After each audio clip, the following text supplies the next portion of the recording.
Today we're going to talk a little bit about our key to Boost. So Boost is our humic acid component of our grow system. And one thing to keep in mind here is this isn't a nutrient, this is a supplement. So supplements are to be used in cohesion with our nutritional regimen.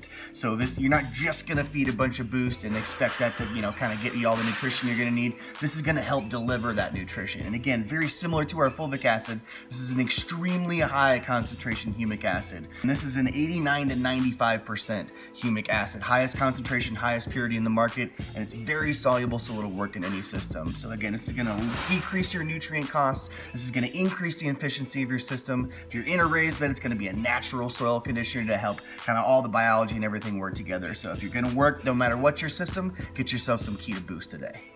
Check us out at keytolifesupply.com.